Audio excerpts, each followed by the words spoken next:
Hello friends, Michael Patton here. I am getting ready to do another edition of Theology Talk. Right there. Theology Talk is the time where I evaluate some video, some trending video online. Sometimes I've seen it, sometimes I have not, but I will evaluate it, and hopefully it is something interesting. First, make sure you just subscribe and ring the bell so that you not only are subscribed to this channel, but you also get a message every time something new comes out. Also, I'm going to try this real quick because Ollie, if you remember, he used to be on Camaro Theologian, my other podcast that I do, or I did whenever I had my Camaro. But on Camaro Theologian, he used to sit in the back seat, and he came up to me earlier, my dog, Ollie, and he said, Michael, he said, Dad, I'm very upset because you don't seem to like me very much anymore. I said, why? He said, because you never put me on video anymore. So I said, oh, I'm sorry. And let's try to do that now. Let's see if I can work this out. I don't know if I can. There we go. Nope, that's not Ollie. Neither one of those is Ollie. That is Flash, and that is Boost. There is Ollie sitting right over there. Hey, Ollie. Ollie, you said you wanted to be on camera. You're embarrassing me. Oh, well. Let's go back to where we were at. We tried. He can't say I didn't. Now, let's watch the video. Put on my headphones first. Let's talk about the difference between pantheism and pantheism. I'm a pantheist, and I get a lot of questions about it. Let me just move me out of the way here. That's too low. Okay.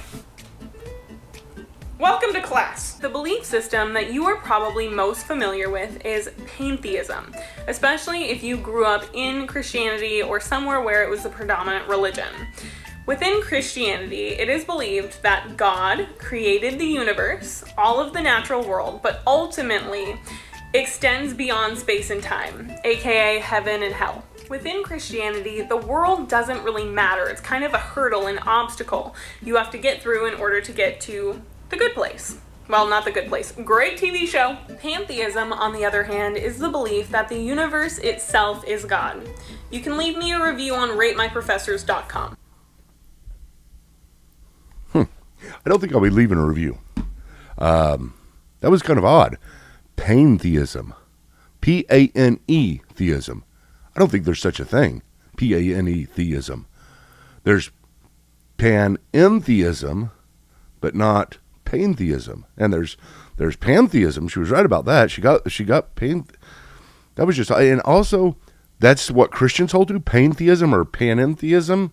That seems to be what she described there. I think she was trying to say panentheism. That is certainly not what Christians believe.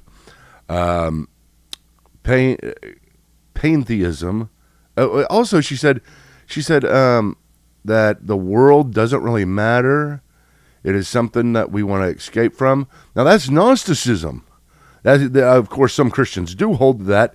Not educated Christians, not informed Christians, not biblical Christians, but people, we usually think that way. Some type of Gnostic view where we live here on the earth and we want to escape the earth, escape this reality to get to heaven to be with God, and that is where we'll live forever. Whenever that's not true. I mean, the heaven and earth are both created by God, and God is going to create a new earth, and the earth is incredibly important to us and to him. As a matter of fact, we have to be resurrected, and we're going to be put back on the earth, and we will never be outside of time and space. That's probably another topic here. But let me do this. I'm going to try to draw this out on my iPad, the various worldviews, and we'll start with atheism. And we'll just draw a circle here, if I can. A circle, and that's going to represent atheism. Outside of the circle represents, or let's say inside the circle represents time, space, and matter. Okay, so you got the earth, you got the stars, you got the moon, you got the solar system and the galaxies, and as a matter of fact, you got everything. I mean, if there's a multiverse, which I don't really think there is, but if there is, it's within this circle for atheists. In other words, there's nothing outside of time, space, or matter in transcendence. It's not working right there, and you can't read my handwriting anyway. I usually will start writing something, and then whenever I'm under pressure, I'll just start scribbling so that you don't know I can't spell it, and I'll say it out loud. So that says transcendence. Inside the circle would be immanence. Immanence and transcendence is what we're talking about. I'm not even going to try to write that inside there. Okay, so that's atheism. We'll just put an A here for atheism. And then we'll go next to polytheism. How's that? We'll put it down here. Polytheism it's very much like atheism, surprisingly.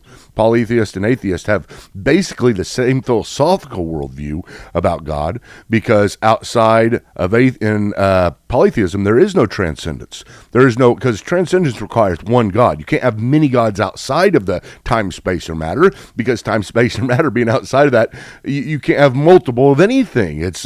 We call it simplicity. You have to be one. But anyway, so what you'd have is many, many gods inside this circle, inside the time, space, matter. You might be a henotheist, and you'd have one bigger god that rules over them, like Zeus or something like that. But there's nothing that transcends outside. So basically, as I said, it is an atheistic religion, philosophically, even though it's not practically, because they worship. Okay, that is atheism and polytheism. What happened here? Polytheism. Now let's go to panentheism, what she said. Pan-en.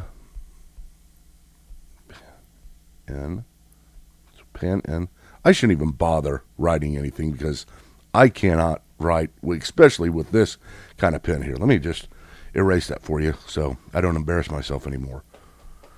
Okay, panentheism. Some people might put panentheism,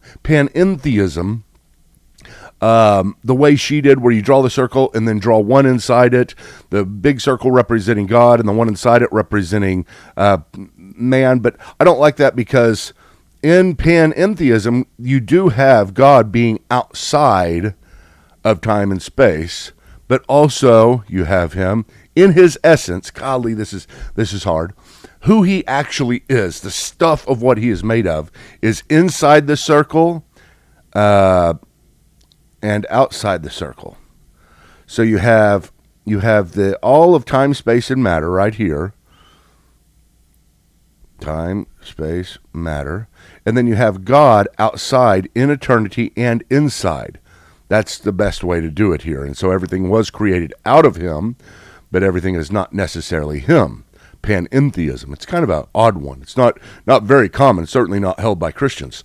Then you have pantheism, which is that God equal. I'm using the circle to represent God. And I'm left-handed, so I'm trying not to touch this. This is why my handwriting is extra bad. If I touch it, it'll draw on it. That's the problem with being left-handed. If you were left-handed in grade school, you know what I'm talking about, with all that pencil all over your hand. Although I don't even think people will use pencils anymore, maybe. I don't know if they do. The universe equals God. So God equals, it switched on me. Equals universe. That says universe, I promise. Okay, now let's see here. You've got anything else? I mean, I could put deism. Deism's a good one. So let's do a circle with deism. And you have God existing outside. So you got God. I'm just going to put my hand on it and see what happens. You got God existing outside of all time, space, and matter. And inside of this, time, space, matter, inside of it you have all that exists, all that he created, but God does not ever come below and intervene in any sense, because from the deist perspective, deism, this is panentheism.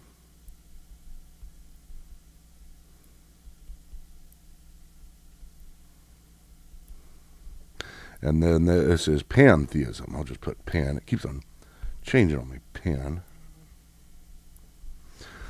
So So you have God transcendent, and he cannot, out of necessity, in deism, come into the world and interact with the world. Now, that's the closest. That's actually the closest to the Christian worldview that we hold to, because the universe is not God. It is created ex nihilo, so out of nothing. None of these others have an ex nihilo God. God creates everything out of nothing, not out of himself, not out of pre-existing matter, out of nothing. That is a uniqueness to deism and the Christian worldview that is also held by Islam and Judaism. So we call it theism. Theism holds to, let's put the universe again. You got time, space, matter, time, space, matter. And then you have God. We'll put the circle representing God here. God exists outside the universe. But he also, and I'm going to put a triangle in here switch the eraser again. I'm going to put a triangle in here to represent God interacting with the world. You see, in deism up here, you have God, and he cannot interact with the world. So you cross that out. He does not ever interact.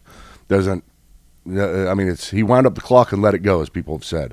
But here in theism, what we believe that God did indeed create the entire world out of nothing and exist in a timeless, spaceless, matterless existence. We call this simplicity. Simplicity, I promise that's what this says.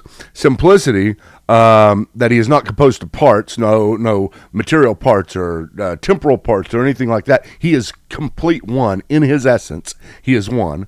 But you have the Trinity interacting, so that's why the triangle. So you got the three members of the Trinity interacting with mankind in their person.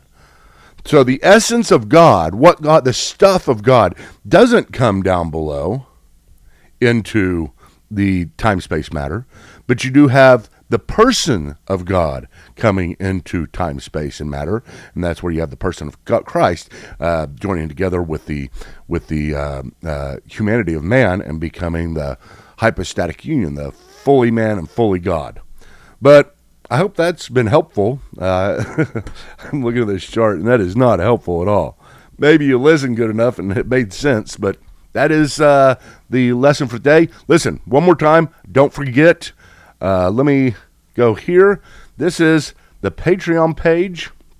Remember, this is the primary way that I am going to be getting support now. Last 20 years, I've done it just by raising funds. Now I'm trying to just get to the point where every single month we have a certain amount that I know is coming in, so I don't have to write and beg for money every time. That's not fun. But I've done that for 20 years, and I'm switching over to Patreon, this model, and check this out. This is a lot of fun. You've got all these different levels that you can join at, all these different prizes that you will get if you join. As well, right now, I'm giving away, I'll have more on this later, I'm giving away a theological prize, a great theological prize, to the person who I draw. I'm going to draw from many names, that all the members' names. And if you are a disciple patron, you get 1 credit. If you're an expositor, you get 2. Apologists, you get 3, and so on.